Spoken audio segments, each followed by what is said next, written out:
I rebuilt the military. I rebuilt our nuclear. And in a way, I hated to redo it, but I got to realize how powerful that nuclear is, Joe. One bomb, Israel is gone, but forget. One bomb could take out the entire East Coast. It's so bad. And I watch these poor fools talking about our oceans will rise 1/8 of an inch over the next 500 years. I mean, we have people, we have countries. Right now you have 5 countries. And don't underestimate if you take a look at North Korea, I was there. I mean, I was with Kim Jong. I had a great I got along great with him. You know, the press says he got along great. That's a good thing. It's not a bad thing. It's a great thing. Obama thought we were going to go to war with North Korea. When I met with Obama just prior to the takeover, you know, you meet, you have a sort of a ceremonial meeting. But it lasted a long time, a lot longer than it was supposed to last. I said, what's the biggest problem? He said, North Korea. By the time I finished, we had no problem with North Korea. We were really, it was a little tough at the beginning, remember? Mm-hmm. He said, I have a red button on my desk. I said, I have a red button also, but mine's bigger than yours and mine works. I liked how you called him Little Rocket Man. I said, yeah, Little Rocket. I said, Little Rocket Man, you're going to burn in hell. And it was a rough, so rough that people were worried. This is crazy. And then one day I got a call, sort of like a fight. I got a call. You know, you ever see that pounding, then all of a sudden, but I got a call.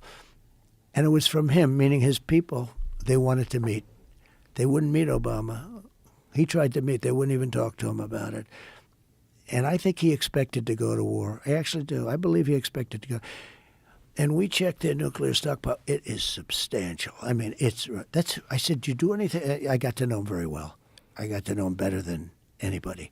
And I said, do you ever do anything else? Why don't you go take it easy and relax? Go to the beach. You have beautiful beach, nice beachfront property. You know, kiddingly. I said, You're always building nuclear. Just relax. You don't have to do it. Let's build some condos on your shoreline. They actually have gorgeous stuff. And he said, I just have to do it because I need it for my safety, etc. I got to know him very well. We had no problem with him. If you have a smart problem, if you have really the right president, a smart president, you're not going to have a problem. And I say it to people, we have a bigger problem, in my opinion, with the enemy from within. And it drives them crazy when I use that term.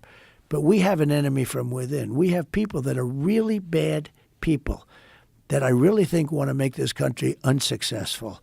When you look at what's happening at our border, Joe, when you have people coming in that when other countries are allowed to empty their prisons into our country with murderers, we had 13,099 murderers dropped in our country over the last 3 years.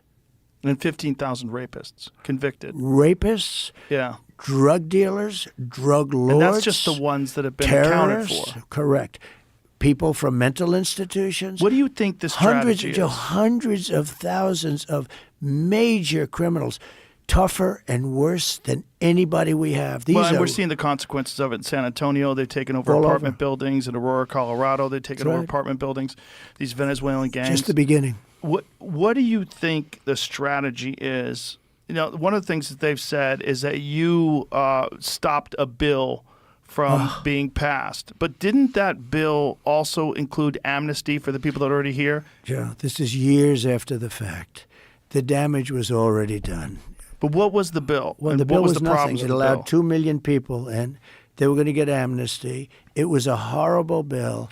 It didn't protect us at all. But we should just tell people what the strategy is. So one of the things that's been their strategy. One of the things that's been very clear is that they've moved a large percentage of these migrants that are coming across the border illegally.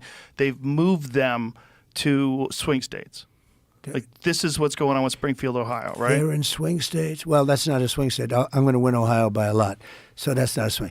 But it's called Springfield, Ohio, to be exact. And Springfield, Ohio is this very nice community of 52,000 people that just had 32,000 migrants that don't speak the language dropped into their community. You can't get into a hospital. You can't get into a school. It's gone from a beautiful little place to a horror show. And the mayor is a nice guy. And the mayor says, we're looking for interpreters. I said, no, You've got to remove them and bring them back to their country. Mostly Haitians in this case, but they speak no language. They speak no English. You mean? In fact, even the language they do speak, they can't get interpreters. They can't do anything. And the mayor's trying to be politically correct. They're all trying to be.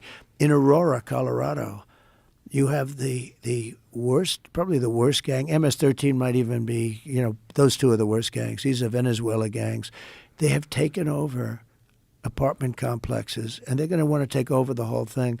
And you have a weak governor, pathetic governor, who's a radical left Democrat. He doesn't know what the hell to do.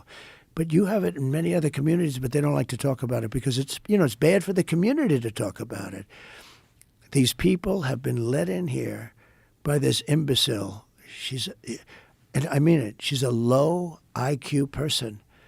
Low IQ. Right, but it's obviously not just her. There's a strategy that's involved in letting these people in. She was in charge of the border. Well, she's in charge of the border, but they utilize that app.